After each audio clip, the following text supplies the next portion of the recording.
Don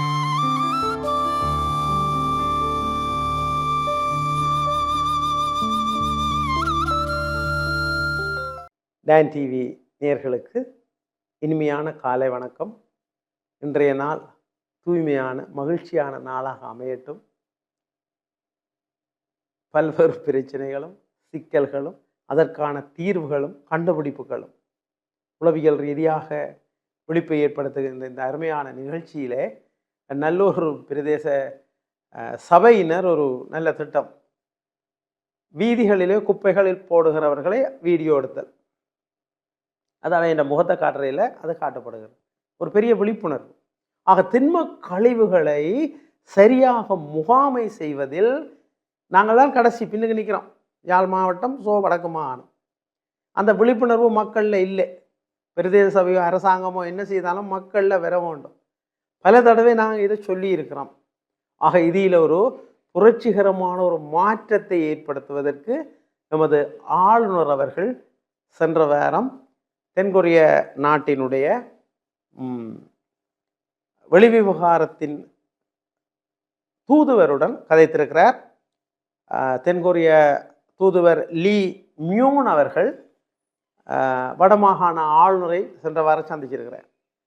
ஆக திண்ம கழிவுகளை சரியாக முகாமை செய்து அவற்றின் ஊடாக அதை ஒரு எரியூட்டி ஹீட்டாக்கி அதுக்குள்ள இருந்து மின்சாரத்தை பெறுகின்ற செயற்திட்டம்.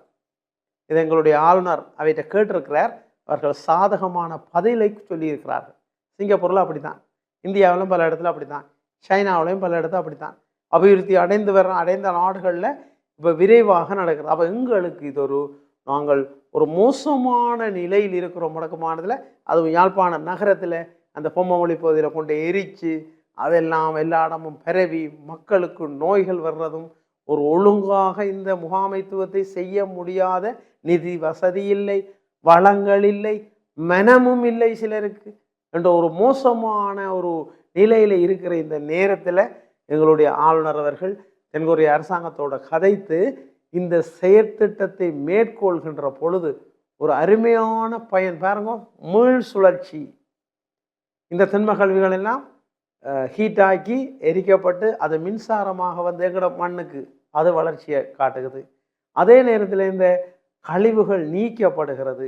ஒரு சுத்தமான நகரமாக யாழ் நகரம் எங்கள் வடக்கு மாகாணம் ஒரு சுத்தமான மாகாணமாக, அழகான மாகாணமாக வருவதற்கான மிக உன்னதமான செயற்திட்டம். நம்ம ஆளுநர் அவர்களையும் அவரோடு இணைந்து அந்த அதிகாரிகளையும் தென்கொரிய நாட்டு அரசாங்கத்தையும், தென்கொரியா எங்களுக்கு பல செயற்திட்டங்களை வடக்கு மாநிலத்தில் தந்திருக்கிறது. கொய்கா செயற்திட்டம் பல பாடசாலைகளை கட்டி தந்திருக்கிறது. யுத்த காலத்தில், யுத்தத்துக்கு பிறகும். அதே நேரத்தில் யாழ்ப்பாணம் தொழில்நுட்ப கல்லூரிக்கு பல உபகரணங்களை தந்திருக்கிறது. யாழ்ப்பாண தொழில்நுட்ப கல்லூரி மாணவர்களுக்கு பல ட்ரைனிங்கை தென்கொரியாவில் வழங்கியிருக்கிறது. எங்களுடைய கல்வி பணிப்பாளருக்கான ட்ரைனிங்கை தென்கொரியாவில் வழங்கியிருக்கிறது. ஆக இந்த உறவு தென்கொரியா ஒரு மிகச்சிறந்த வளர்ச்சி அடைந்த நாடாக என்று பரிணமித்திருக்கிறது. இந்த பரிணமிப்பு, இந்த உதவி எமது மண்ணுக்கு பெரும் நன்மை அளிக்கும். அவர்களுக்கு தென்கொரிய அரசாங்கத்தினருக்கும் இந்த தூதுவருக்கும் எங்களுடைய ஊடகத்தினூடாக நன்றிகளை தெரிவித்துக் கொள்கிறோம். எங்களுடைய ஒரு பாதிக்கப்பட்ட, மிக மோசமாக பாதிக்கப்பட்ட எங்களுடைய தேசத்துக்கு மிக உயர்ந்த சேவையை செய்கின்ற அந்த உயர்வான அந்த நாட்டு மக்களுக்கு இந்த நேரத்தில் நன்றிகளை தெரிவித்துக் கொள்கிறோம். இதே நேரத்தில் நாங்களும் இந்த திண்ம கழிவுகளை அகற்றுதலுக்கு எல்லோருமே எங்களுடைய உள்ளூராட்சி மன்றங்களோடு சேர்ந்து ஒரு உயர்ந்த பணியை ஆற்றுவோம். மக்கள் தூக்கி ரோட்டில் போடக்கூடாது. உலகத்திலே ஒருத்தர் இப்போ ஓடுற இல்லை, கொண்டு ஒழிச்சு கொண்டு பழைய இதுகளுக்கு போடுறது சரியான ஒரு அநாகரிகமான செயற்பாடு. இதுக்கு விழிப்புணர்வு வேணும். கடுமையான சுயநலம். இந்த யுத்தத்துக்கு பிறகு அப்படித்தானே வரும். கடும் சுயநலம் அது தேசத்தை அழித்து விடும். ஆக இதில் இந்த மக்களுக்கான இந்த உளவியல் ரீதியான விழிப்புணர்ச்சியை நாங்கள் ஏற்படுத்தி நம்முடைய தேசத்தை வளர்ச்சி அடைய செய்வோம். நன்றி, வணக்கம்.